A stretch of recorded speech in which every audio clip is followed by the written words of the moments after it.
कधीच नाही चुकणार तुमचे फेवरेट टीव्ही शोज झी5 सोबत, तेही एकदम फ्री.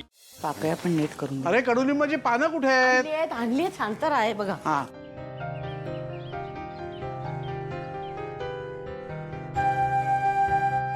चला गुढी उभारायला घेऊया. नाही म्हणजे मुहूर्त टळायला नको. हो, वेदाला येऊ दे, मग गुढी उभारूया आपण. वहिनी, मला नाही वाटत वेदा खाली येईल. मीरा गेलीये तिला आणायला. इथे अथर्वचं आणि मंजिरी वहिनीचं ऐकत नाही, त्यात मीराचं ऐकणार आहे ती.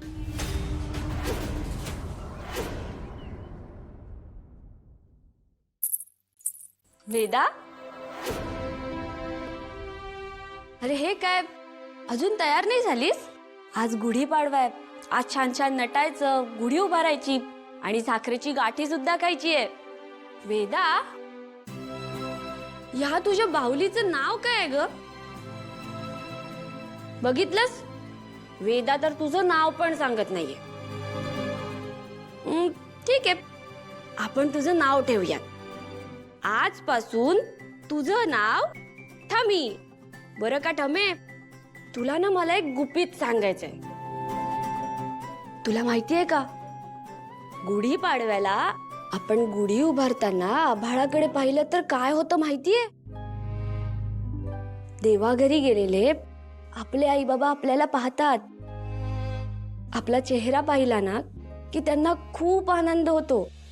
ठमे, जर वेदाने पण छान छान कपडे घालून गुढी उभारली आणि आनंदाने आभाळाकडे पाहिलं तर तिच्याही आईला खूप आनंद होईल.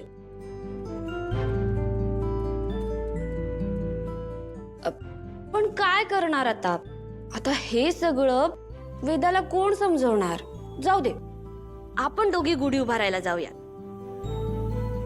आणि हो, जर मला अंबिकाताईंनी स्वप्नात येऊन विचारलं की माझी वेदा का नाही आली, तर मग मी त्यांना सॉरी म्हणेन आणि सांगेन की तुमच्या वेदाला तुमची काळजीच नाहीये. जाऊ दे बाबा, आपण दोघी जाऊयात गुढी उभारायला. हा, चल चल चल.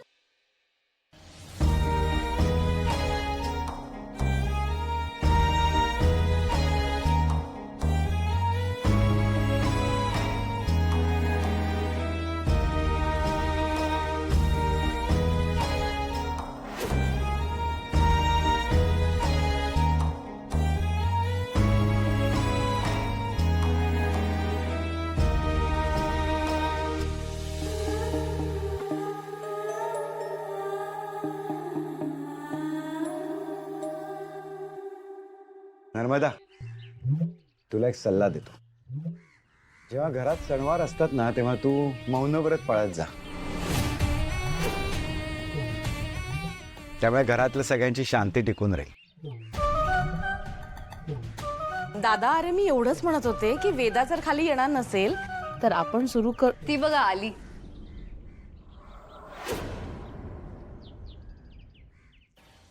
झी5 ॲप डाउनलोड करा आणि पहा सर्व एपिसोड्स एकदम फ्री.